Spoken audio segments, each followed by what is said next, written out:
And which Rotarian is this anyway? So sit back and see if you can guess before we get to the 16th question.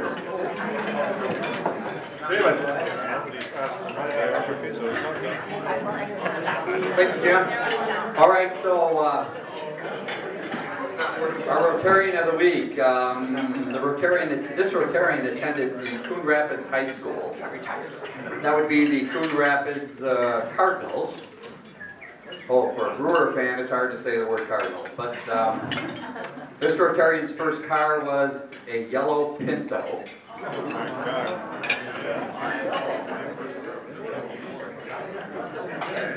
Usually people are yelling out names by now, whether they had a clue or not. This Rotarian's first job was a car hop at Friskies.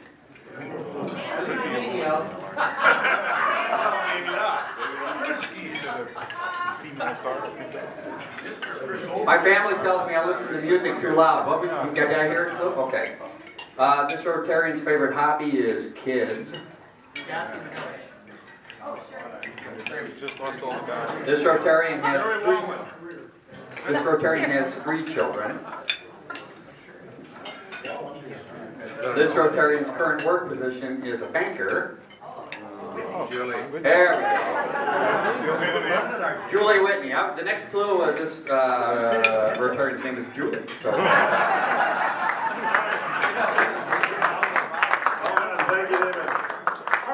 Anyway, please stand up and shake hands with somebody around the table. There's new people here, a number of guests and new students. So say hello to people.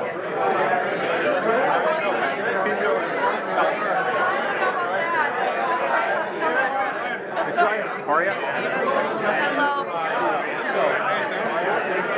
Steve, how are you?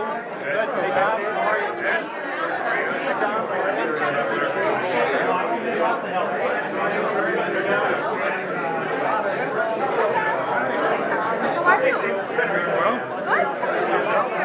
Okay, folks, on the wall is the four-way test. For those in the back of the book, it's in the back of the blue book if you want.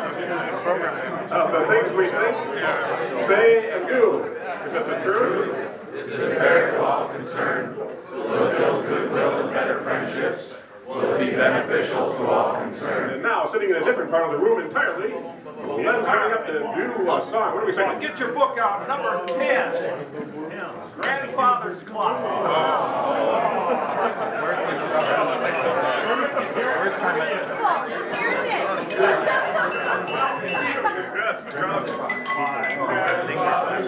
Was too large for the shelf, so it stood 90 years on the floor.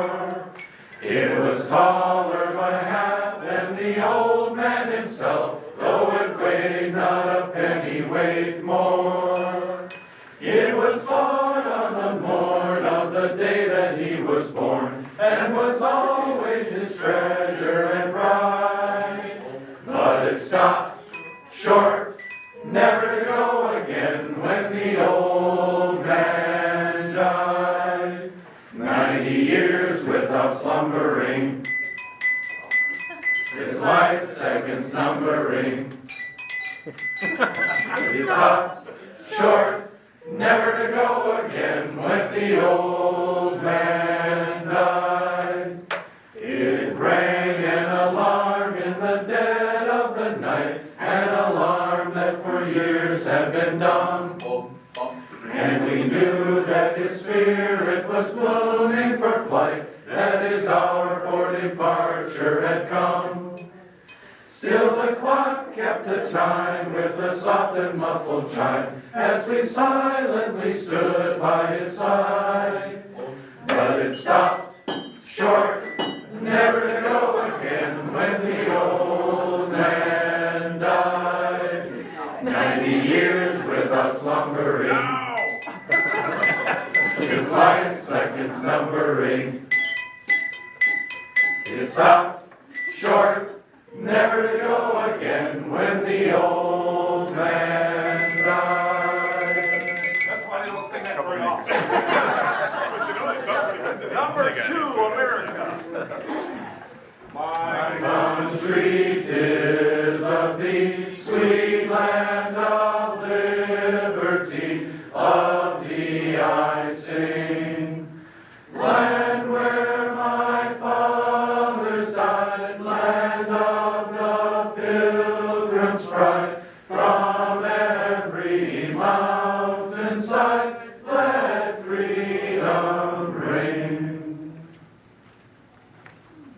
Thank you, Len, and I'm going to do the invocation.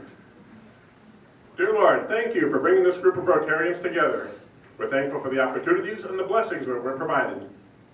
We ask you to continue to challenge us to strive to make our community and this world a better place filled with the peace and love that you give to us. Amen. Amen. And please be seated. Okay, we had a couple of greeters step in there. Dave, are you going to be the greeter, the official greeter, or who is? Jerry McCarter and Dave Howard. So let's give them a round of thanks and applause. Dave and Jerry, do we have any visiting Rotarians? We have many esteemed guests. but Many esteemed guests, but None that confess they are visiting. none that's under that. Okay, well, let's do guests of Rotarians. And we'll start with me. I have two guests at the head table. Al Beckel, children's librarian for the Great River Children's Library System. And my brother Peter Dwyer, publisher at the Liturgical Press at St. John's. So welcome to you guys for coming in. We also are friends that know David, so they're our speaker today. How about at this table? I see a junior Rotarian, I think, but not yet. We'll get to them. Anybody at these tables? All right.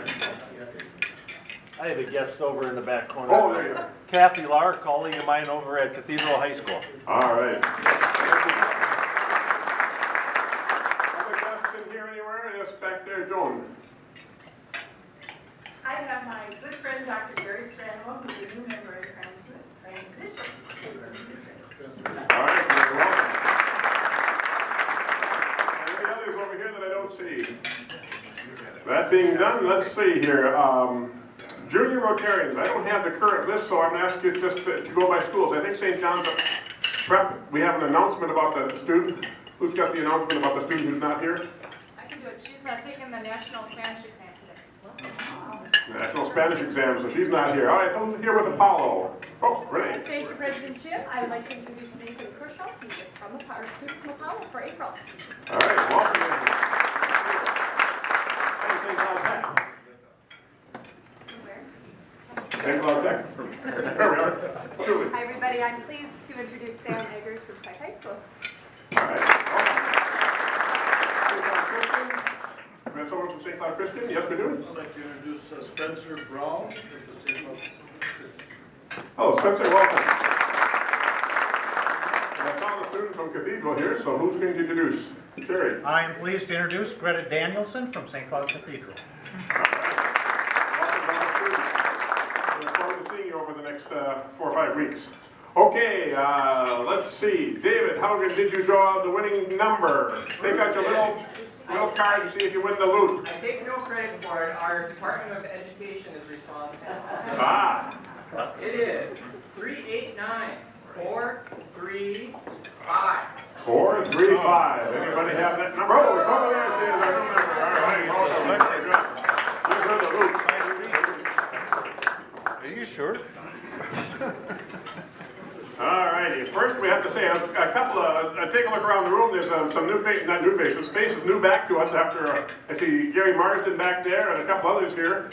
So welcome back. Are you back for the season now, or? Yes, thank you. And Hubbard's back right over here. Who else is back now? Any others back in here? I see there's a couple more coming in. All right. Well, welcome back. It must be the early snow melt that brought you back earlier than usual. That's good to see. All right, we have a few announcements. Greg E. Tice. Bundleville is clipboard. I seen it over there seconds ago moving around. April 13th, the date that we have set up. And Mr. Maney told me today, if you come and have 2 pints with him on Thursday, give me a pint, you're still a pint ahead. or 2 pints. Think of the math on that. Is that the same? How about the garage?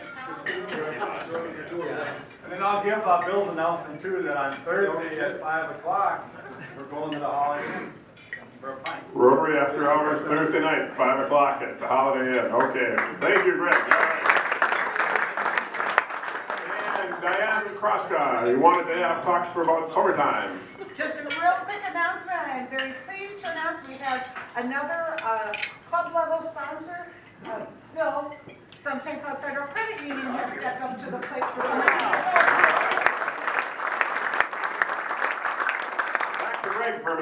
Has the clipboard been to every table? I only have 4 names. I think we must have missed out. Go on. Oh, you got one table left? There's hands reaching for it, that's a good sign. Okay, and then, Joan, Vincent. You can try it, but this is kind of something where they just to listen because it's a little bit hard to, maybe hard to hear. It's a bit of a sad thing, so. We're gonna here come up this way and take a chance to get where you can hear. There we are. All of you know Cindy Hawker, whom I sponsored for membership earlier this year. Cindy's okay, but her husband is not. He has a couple of kinds of thyroid cancer, one of which is very, very lethal. And so keep Cindy in your thoughts and prayers, please. Okay. Thank you, Joan. All right. Drew, did you want to say anything about the ambulance? No, just thanks to everybody that helped load last week. It went really well, and we fit it all inside. It all went inside. Can we have it?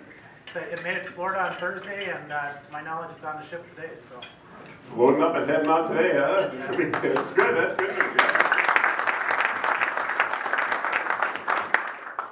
All right, any other announcements that I missed from someone? Otherwise, it's time for a few happy dollars. Who's had a few happy dollars? Anybody? Come on up, sorry. Who's happy about anything? This crowd, I better see some money come up here out of this crowd. All right, come on up.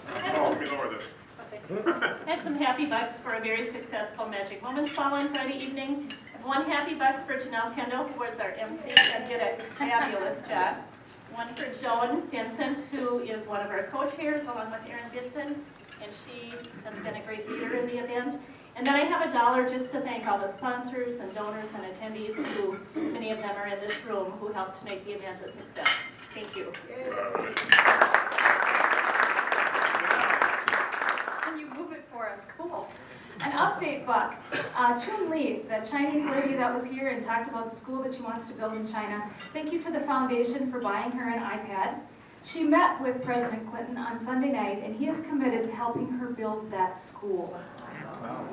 So that's worth at least $1. I wish I had more to put up here, but exactly what she talked about will actually be happening. I have a happy buck. If you read the sports section of the paper today, one of Cathedral's alum, Annie Schlepper, was highlighted in being a part of the Minnesota Gophers National Championship hockey team. Now she'll be moving on, actually I think right now playing on the U.S. national team, likely to make the 2014 Olympic team. And then on top of that, we've got Nate Schmidt, who plays for the Gophers, who will be playing this coming weekend in the Final Four in hockey. So a great weekend for the Gophers and for the Cathedral students. All right. Yeah, I have 20 happy bucks, not only for the 20 wonderful young men, which my grandson Rakeem is part of, but they won the state basketball tournament last week for Osseo, and I'm proud to say that he was part of the team, and but also for the coaches, the parents, and just, you know, I'm on my soapbox, all of you that volunteer and help with any coaching. It's just so great to see all these young kids that do positive things, and there's a lot of them. We hear about the bad stuff, but there's a lot of great kids, so we won the state, and they were very happy. My last $5 that I have with me, and half of it is for the Magic Moments Ball and the sponsors. And Janelle, you did such a fabulous job.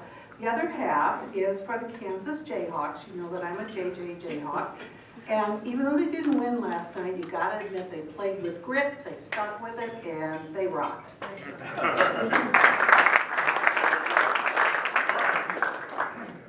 Well, this reminded me, after listening to Grandfather Clock and the percussion ensemble, Rotary is state champions in drumline.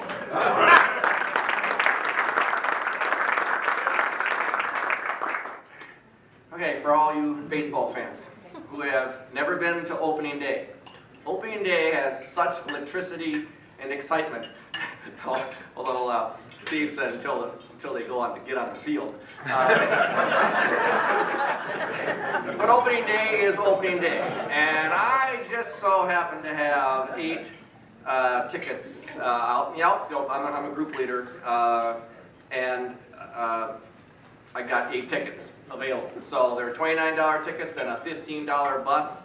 And the bus, of course, is the only way to go down. It's a nice big 45-foot Trobix, brand new bus, because it's a great atmosphere in that bus all the way down and all the way back. And it's an afternoon game. Bus leaves at 12 o'clock noon over at Cashwise East, with a stop in Clearwater for those that are in the south end of town. And first come, I know Tom Moore is thinking about it. It's Monday, this coming Monday the 9th. So it's a 3 o'clock game, so we're competing with all the downtown business traffic. That's why I take the bus, or the train is really the only way to go down. So see me afterwards if you want. All right.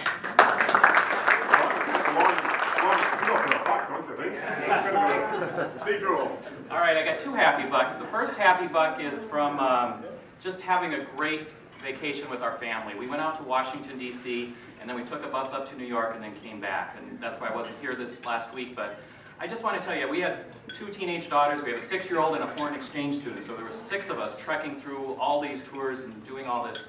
And I have never been so inspired in just seeing D.C. from that perspective and having your kids be there. And the highlight for me for the trip was you stood at the Lincoln Memorial, we stood at the Jefferson Memorial, we went out to Arlington, we saw the changing of the guard, and then in the midst of all of this, there was a funeral procession. And we stood in silence as we watched the caisson go by, the horseless, or the riderless horse, and a family, 48-year-old major from the U.S. Army killed in Afghanistan. And then we went to New York, we went to Ellis Island, and I just got to tell you, it was the most incredible experience to go through, to kind of see why people came to this country, the freedoms that we enjoy, and the sacrifices that are given. And it was the most inspiring trip I've ever taken. And then while I was gone, reading the papers, bringing this all home, we have a lot of people who've given a lot to this community, but I'd note 2 of them that passed away this last week. Larry Hawes and a member of this club, Barrett Colombo. We have charitable gifts at the foundation, actually because of both of them, the work they did, the lives they led. So in tribute to them.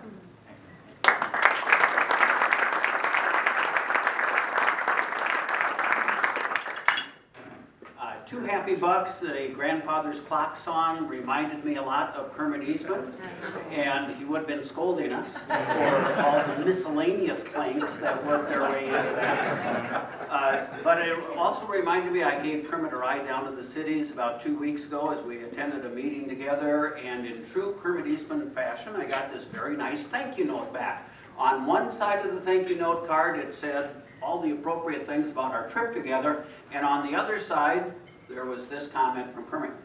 Bruce, just be glad you're not like the superintendent whose school board told them to build a new school out of the materials from the old school, and then told them to stay in session until the new one was built.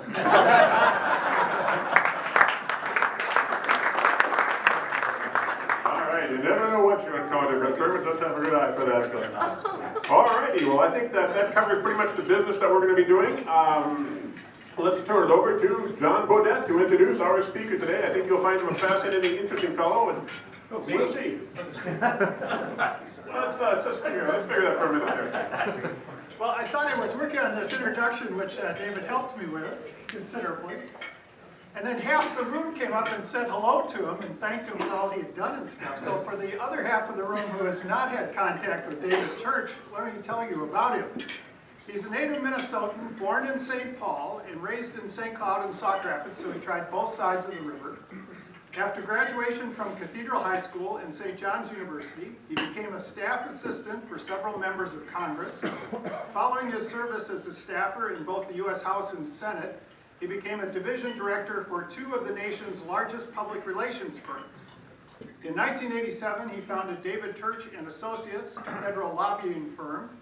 The firm is currently international in scope and the dominant public sector firm in the Los Angeles Basin. Closer to home, here in Minnesota, he serves communities from Marshall to Bemidji and Duluth.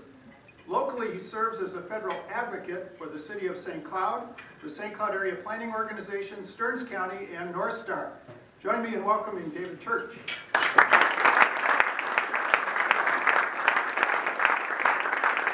One more thing while he makes his way up here. I talked to his assistant to arrange this.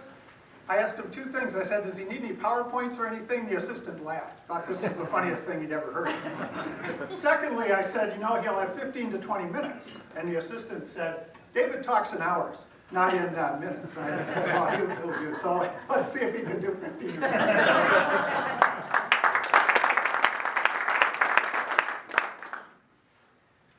I had an interesting conversation with John yesterday in which he instructed me not to get political. Which one of you neglected to tell him I'm from Washington? For the couple of you who came today and expected to learn a couple of inside things about Washington, I want to remind you of a novel that came out in the late 1980s called The Hot Zone. And the hot zone was about the Ebola virus, which had occurred in Africa, but in the late 80s was discovered in a laboratory in Fairfax County, Virginia, just a couple of miles from my home before Christmas. I read the hot zone on a plane going out to California. And for those of you who expected to learn some things about Washington today, what I want you to keep in mind during this entire discourse is the reason I bought and read The Hot Zone is because I thought it was about sex.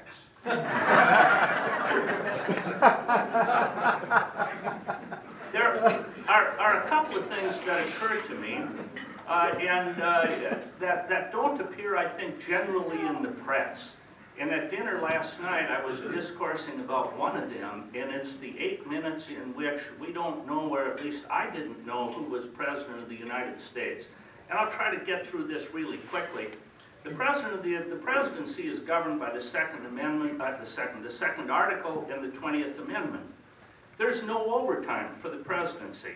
So Bush 43 ceased to be president at 12 noon on January 20th. Obama wasn't sworn in until 12:08. There is a constitutional requirement for the president to take an oath of office. My position is that he had failed to fulfill the constitutional requirements for the presidency for 8 minutes, and somebody else was. My best guess is it was the vice president, because there is no requirement for the vice president to take an oath of office. Back in the early days of our great nation, they could even be elected from alternative parties, so the vice presidency is not dependent on the presidency. Well, I just thought I'd start with that, because this is the kind of crap I wake up with at 2 o'clock in the morning. There are two other things that I think really are not talked about in the press at all, but which are important to our democracy in the long run.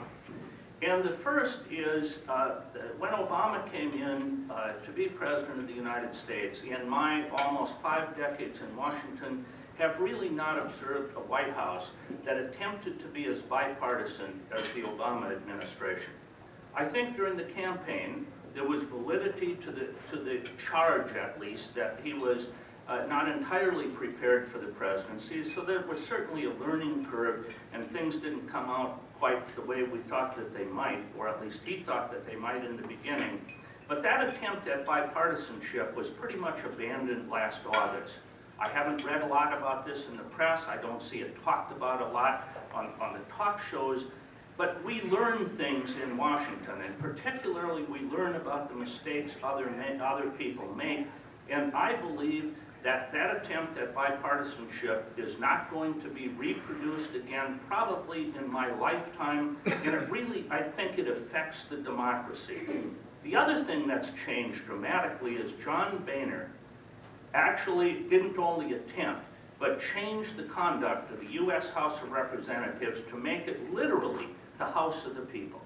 If you are now a junior member, you are entitled to speak, you can offer amendments, you will be heard, and you will be considered. And it's been an absolute disaster. And I think, and it's been a disaster for a couple of reasons, one of which are the lack of earmarks, and I'm going to get to that in a little bit. But again, I don't think we're going to see a revision back to the Nancy Pelosi kind of speakership, where the House is really organized from the top down and junior members have very little to say. And I think both of these events, really are things not talked about very much in the press, but they really do affect our great nation, and they were experiments that I think are not going to happen again in my lifetime, and maybe it's for the detriment of America. Maybe things could have been different or should have been different. We're, of course, concerned about the national debt. It's the big issue in the House of Representatives, one of the reasons why we encounter a great deal of gridlock. The national debt is serious. We need to take it on. But unlike kind of popular opinion, it's not new to our great nation. That we know of, the first paid lobbyist was in 1786, William Hull. And he was hired by soldiers in the American Revolution because the federal government was defaulting on their ability to pay the vouchers from the war. That continued on until after the Civil War. We were encountering great debt, and we formed the appropriations committees. In the House and the Senate, the inception of those committees really was to control national spending and national debt. Well, they faded out of existence in the 1890s, but were reconstituted again in 1921 and 1923 in the House and Senate, respectively, again to control our nation's debt. In 1926, we had the Budget Accounting Act. This is the act that demands under the law that the President of the United States submit a budget to the Congress. Every year he has to do that. It's why today we have OMB, the Office of Management and Budget. Before that it was the Bureau of the Budget. It's a requirement of the law. Well, that didn't work too hot either, so in 1974 we had the formation of the budget committees in both the House and the Senate. And they were to set overall cap limits so we wouldn't exceed our budget authority. Well, it's going on, and we're now in 2012, and we're into sequestration because we can't reach any grand agreements. But it's a serious issue for America. It's just not a new one. And the whole business with the budget really involves discretionary spending. We have a problem at the moment in that failure to arrive at a grand scheme, we actually have sequestration. Sequestration looks to be a disaster, according to everyone in Washington, particularly for the military. So I would expect that this Congress, after the election, because I think not very much is going to happen between now and the election, we're just gridlocked, is going to address sequestration, and we're going to work out another budget deal. But we'll see. This is Washington, so none of the ordinary rules apply. Or let's say the ordinary rules apply when they're convenient to us. And when they're not, I mean, it's my occupation. We just rewrite the rules, so we have something new. So sequestration may happen. I think it's so disastrous, it's not likely. I'd like to talk for a minute about earmarks, because earmarks have been critically important to this community. I can tell you in the very beginning of my relationship with St. Cloud as your federal advocate, one of the first things we accomplished was the funding for Opportunity Drive. And the coming to St. Cloud of the New Flyer was in part dependent on establishing that interchange. It was an earmark. Well, it was kind of an earmark, and it took me 2.5 years to do it. And in fact, I will tell you, Opportunity Drive in my 2.5 decades as a lobbyist was one of the 5 most difficult tasks that I undertook. And it took a long time to do it, but we got there. The executive branch has no independent authority to spend $1 of your tax money without the express authorization of the Congress. And in the end, earmarks do not contribute 1 penny to the national debt. And earmarks, like our debt problem, have been with us from the very beginning of this great nation. The first earmarks occurred in the first Congress, 2nd session of the United States, when Alexander Hamilton inserted 12. Been with us ever since. They weren't really a problem until the Bill Clinton administration.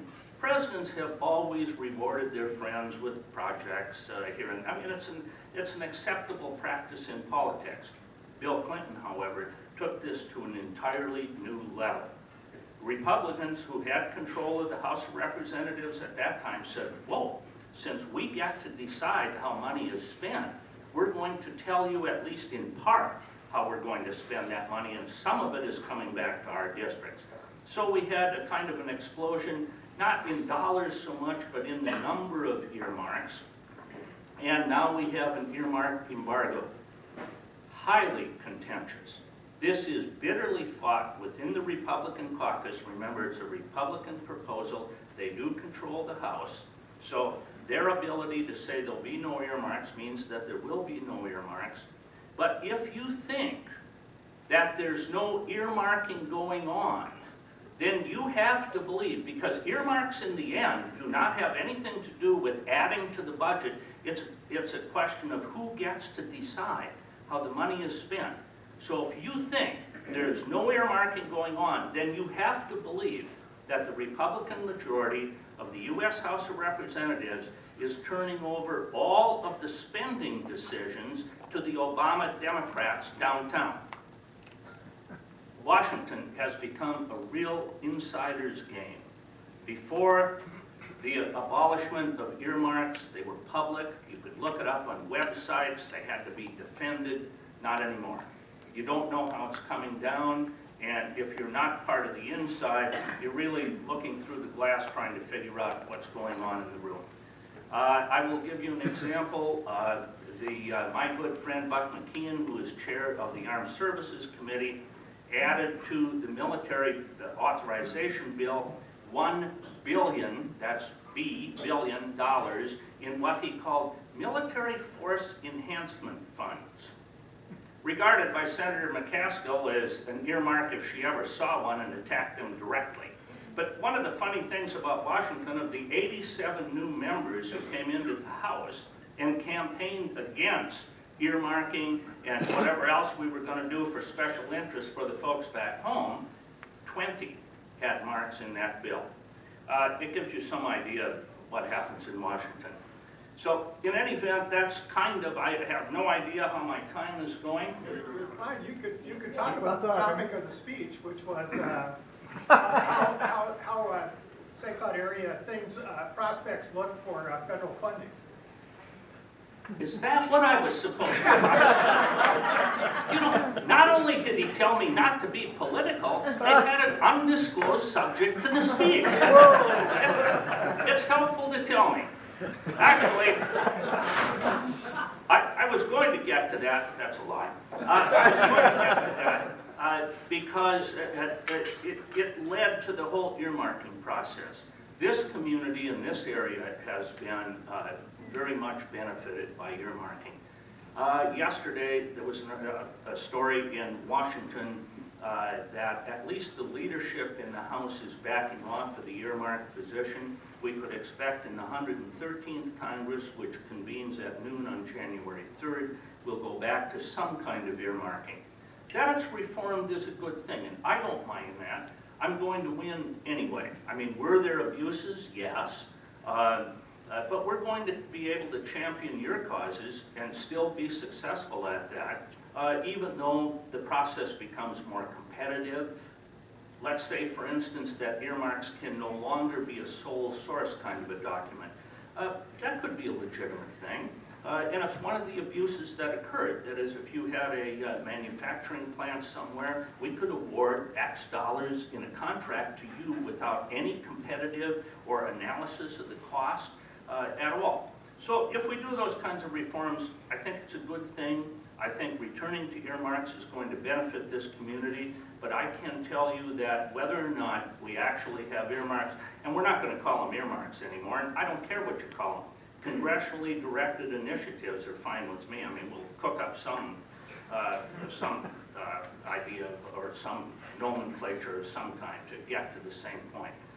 So in any event, that's pretty much what I wanted to tell you today, and if you have any questions, I'd be happy to answer them, and hearing none, I want to thank you very much for your time. So who do you actually work for? I work for the citizens of the communities that we serve as advocates. That's pretty wide range. Yes, sir. Dave, how did we end up with the Bridge to Nowhere? That seems to be the earmark that stands out more than any other in recent history. Seniority. As much as anything else, seniority, because Congress really does operate on the business of just staying alive for a long period of time. So the longer you've been there, the more privileges you have. It's not an absolute rule that you become chair of a committee just because you've been on the committee for a long time, but it's kind of a rule. That is, in order to have not the most senior member be chair of the committee, you have to kind of overrule that and choose somebody else. So the bridge from nowhere was really a Ted Stevens invention. Ted Stevens was chair of the Appropriations Committee in the Senate and was able to bring home a fairly large dollar amount to his home state of Alaska. One of the things I find in the criticism of the bridge to nowhere is that if you are the party that believes that government is best, which is closest to the people, then why are we making judgments about what the local people decided was in their best interest in a different state or a different locality? I just throw that out for your consideration. So we say, hey, we have, whatever it is, a bridge or an interchange or whatever else, and it's in Kansas. Well, if that's what the Kansans decide was in their best interest, maybe we ought to accept that. Not the bridge to nowhere, though. That was a disaster. Yes, sir. Given the likelihood the Supreme Court will rule unconstitutional on the mandate, what happens with the Health Care Act? I have no idea. That's the safest answer. I have no idea how the court will rule, and I think it's virtually impossible to predict. You cannot predict the Supreme Court decision based on the questioning, what appears to be either animosity or favorability on the part of any of the justices. This is a real dicey game. As I think about it, I think what will happen, the only prediction I have is that the ruling will be a 6-3 ruling. And it'll be 6-3 because of John Roberts' concern on two fronts. First of all, that the court itself not be seen as political or politically driven. And there is that criticism after the Bush-Gore decision and again after the Citizens United decision last year. So the court's under some political pressure not to be political, and Roberts feels this strongly. I think the second point is one that the President alluded to yesterday, in that this has been a legislative activity debated and undertaken for 20 years to eventually evolve to where they are now. And correspondingly, there'd be a question as to whether or not the court sees itself as then an activist court that would overturn what would be the responsibility of the legislative branch of the government. And John Roberts really feels strongly about the separation of powers. So my only prediction is I think we're going to see 6-3, and whichever way it comes down, that's my only guess. I have not a clue as to what they might decide or what happens after that. David, thinking back to 1789 and the beginning of our government as we know it today, was there a period of time, in your estimation, when we did a pretty good job of getting it right? I wasn't there then.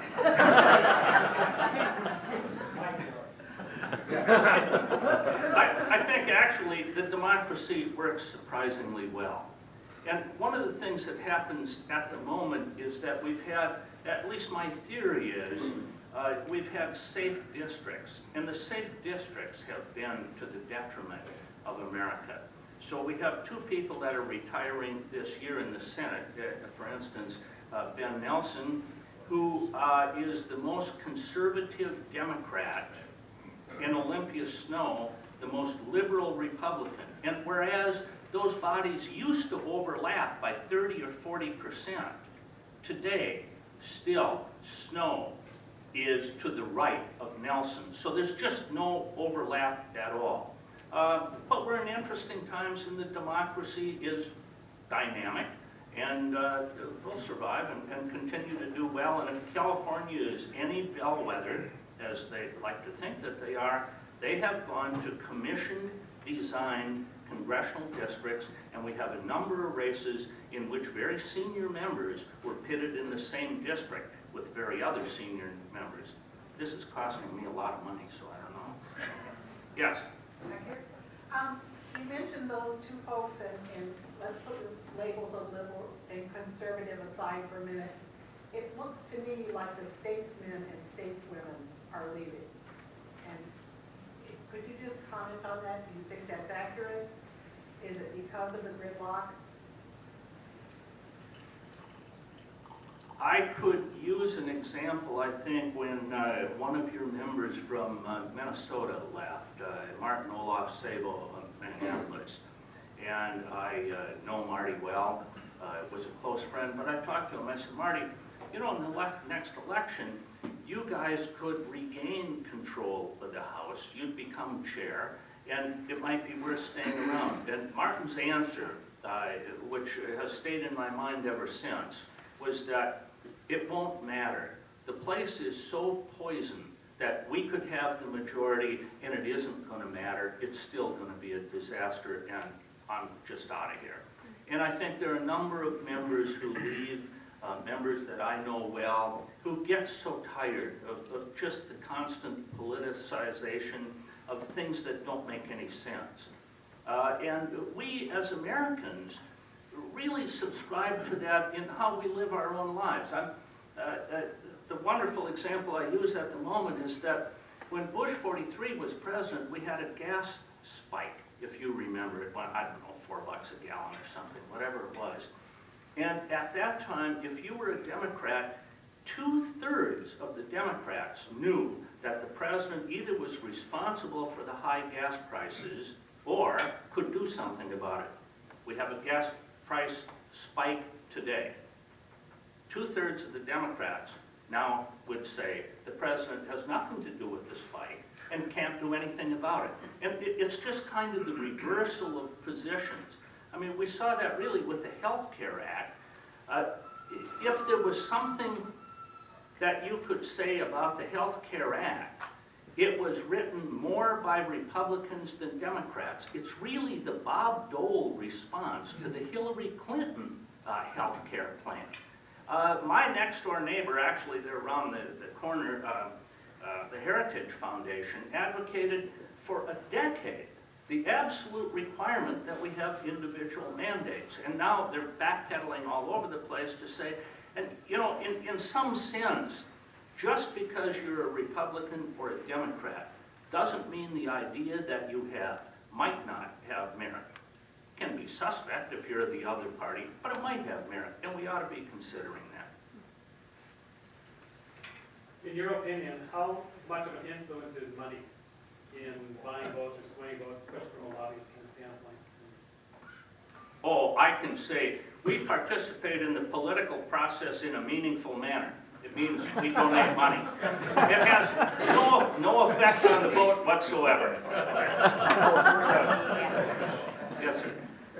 We hear a lot of discussion on term limits, at least at the grassroots level. Is that really a possibility that something like that would come up? And there are, for instance, term limits in the U.S. House of Representatives for Republicans but not Democrats. It's not a House rule, it's a Republican caucus rule. My experience is that term limits have been, in theory, they work really well. In practice, they are an absolute disaster. And we are a dominant firm in California. I can tell you it accounts for at least half of California's trouble. The first thing that happens is my experience, and we don't do local work, but I get to know a lot of the state legislators well. The first thing they do, having come into office a year or two, is look for their next job, because they're only going to be there another 4 years or another 5 years, and there's no investment. The second thing that happens is that the elected representatives of the people are dependent on the lobbying group and on the bureaucrats for all the institutional knowledge. And it really requires hanging around the legislature for a long time before you understand really how it works and all the subterranean deals that go on. They're not there long enough to acquire that knowledge. Yes, sir. Were you surprised at Overstar's defeat, and what fallout would you say happened in Minnesota as a result of him no longer being the Transportation Committee chair? Well, let me say first of all that I was not nearly as surprised as Jim.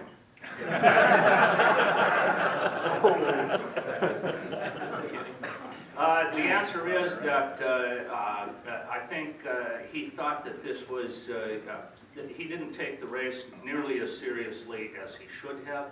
I can tell you I was meeting, and I think it was on a North Star question, with his chief of staff, Bill Richard, on the Thursday before the election, and Bill was saying, well, I'm taking an afternoon flight out because we could be in a tough race. And I'm thinking, yeah, well, you know, you're chair of the committee.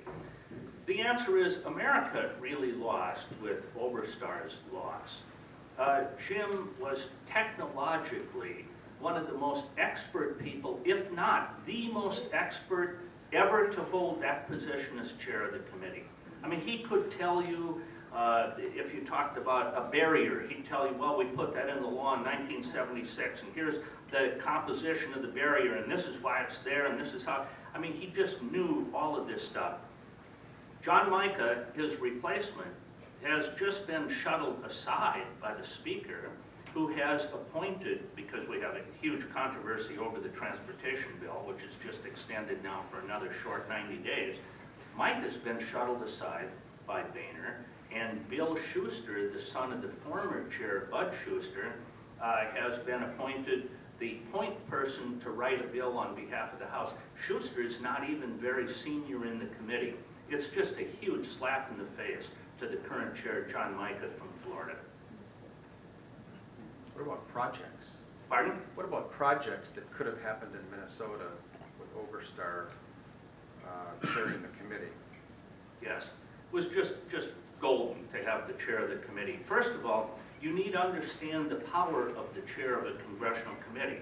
As I say, every committee is absolutely democratic. So the chair has one vote, every other member on the committee shares one other vote, and in the case of a tie, the chair wins. It gives you an idea of the power of the chair. Certainly, it was just marvelous for Minnesota.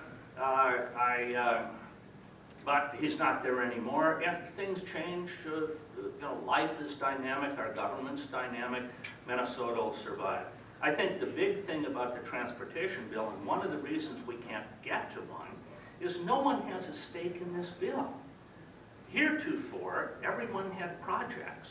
And in fact, when Jim and Bud Schuster passed their bill, Newt was Speaker of the House at the time, and they took Newt on directly. They challenged the leadership, and the way they did that was to say, what do you need to vote for our bill? He wants a bridge and 2 interchanges. Tell you what, we'll give you the bridge and 1 interchange. You're going to be with us? Yes. You, what do you need? I need a dock, and okay, hey.